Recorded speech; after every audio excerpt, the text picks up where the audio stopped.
Thank you very much for the invitation to address the TNBC. It's great to be here. I was reflecting on the fact that, the TNBC is really a bastion of economic justice because when we talk about workers' rights and civil rights, well, workers' rights are civil rights are workers' rights. They're all the same.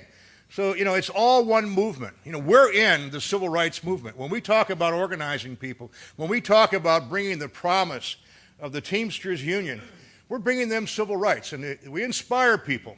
And I remember coming down here organizing and coming down to Local 270. We had 700 people from First Student. I met some of them last night.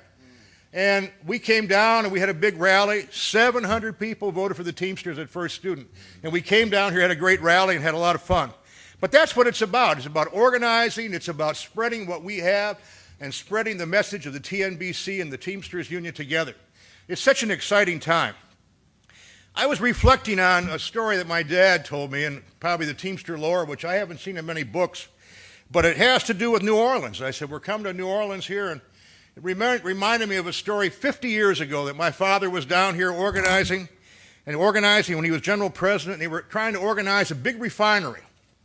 And it was a runoff between the OCAW and the Teamsters. And it was a big, big thing going on, and all kinds of people. They had segregated locals. White locals, black locals in the South back then, long time ago. And they were talking about what they were doing. And my dad had a meeting of all these people, a lot of them white, some black. And the white guys, and obviously the majority, got up and said, are we going to be able to keep our segregated locals? Are we going to keep we want to have our white local, we want to have the black local. And my dad said, brother, I'm going to tell you something right now. In the Teamsters Union, we don't have black locals. We don't have white locals. We only have Teamster locals. We are colorblind. That's what he said. That's what he said.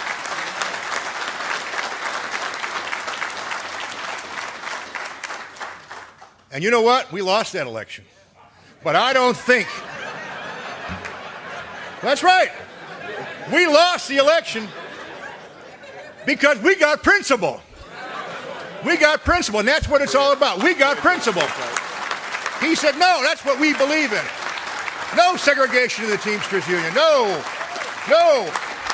Washington is a new place now. We got new man in charge, our man, Barack. Everything's going good. I got to call him president now.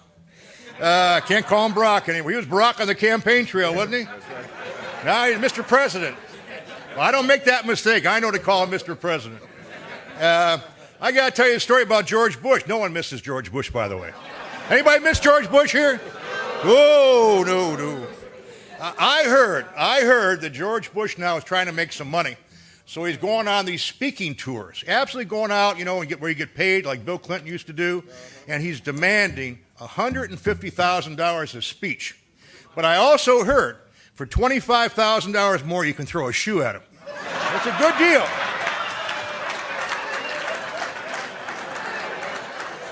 We might invite him to the next one. What do you think?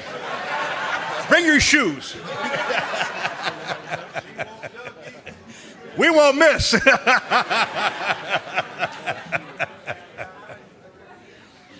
January 20 was a great day. We were all talking about it last night, how cold it was. And I know a lot of people were in Washington for that, fabulous day when our president was sworn in. It was just a great day, but I always like to talk about one thing that happened. Up on our balcony that overlooking the Capitol, we had like 300 Teamsters up there, all watching the inauguration from up on the top of our balcony at the IBT headquarters. And there's a tradition, when the new president comes in, George Bush, the old president, gets in a helicopter on the other side of the Capitol, and the helicopter goes up and flies around. It just so happened he flew very close to our balcony. And everybody, there were 400 people out there giving him the Teamsters salute. Oh, everyone went across. I hope he was watching. I'll tell you. But, we see the president, quite a bit. We put a lot of pressure on him because we got our demands, and we're talking to him all the time. As you all know, the president is just bit off an awful lot, and he's doing a great job.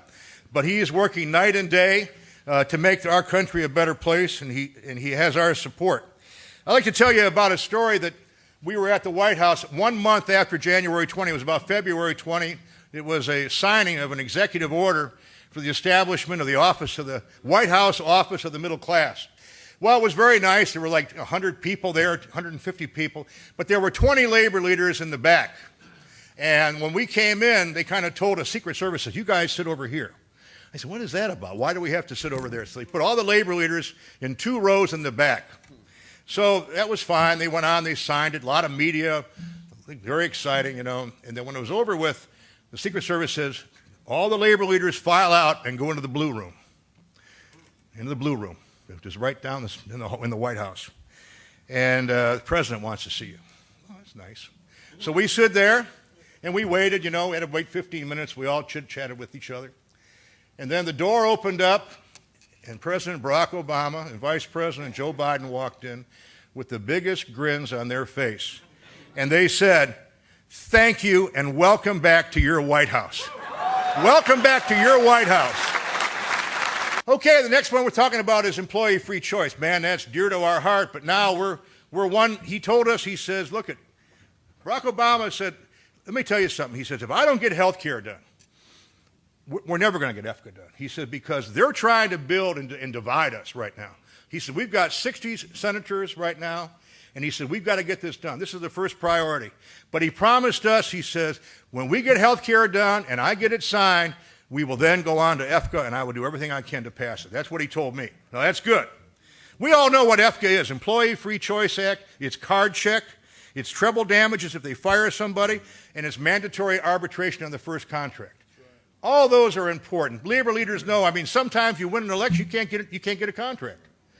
That's happened 100 times. They hire some union buster to come in. And we also know how card check works. I saw some brothers here from UPS Freight. Where are they at? Right, there they is right there. Several UPS Freight guys. We organized 12,000 UPS Freight guys with card check from UPS, and we did it in basically 6 months. So card check does work. It works fast. We get people signed up. People are motivated. One guy signed up 400 people in like 2 days. He just camped out there. He says, I'm not going home till I sign up this entire place. That's what this is about, and that's the exciting thing. I mean, last year we had great success by organizing 12,000 United Airlines mechanics, about 20,000 first student. We've been very, very successful, and already this year we're off to organizing, I think, 15 or 20,000 already.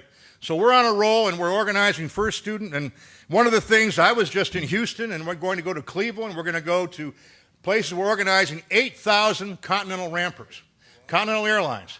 And you know what? We're going to get those people. That's going to be a great thing. We are an organizing machine, and we're going to keep organizing, and we're going to organize 50,000 people this year. That's the promise of our great union. We have the Teamster promise about hope, about fulfillment, and about dreams. That's what our hope is. So thank you. Let's join together. We can do it. You know, Barack Obama talks about, yes, we can. And he says, yes, we did. Yes, he said, yes, you did. He said, yes, we did. He said, yes, we did. But I'll tell you what, I like, yes, we can. And you know, when we start talking about yes, we can, you say, can we pass health care? Yes, we can. Can we pass EFCA? Yes, we can. Can we have a better America? Yes, we can. We love Barack Obama? Yes, we do. All right, thank you very much.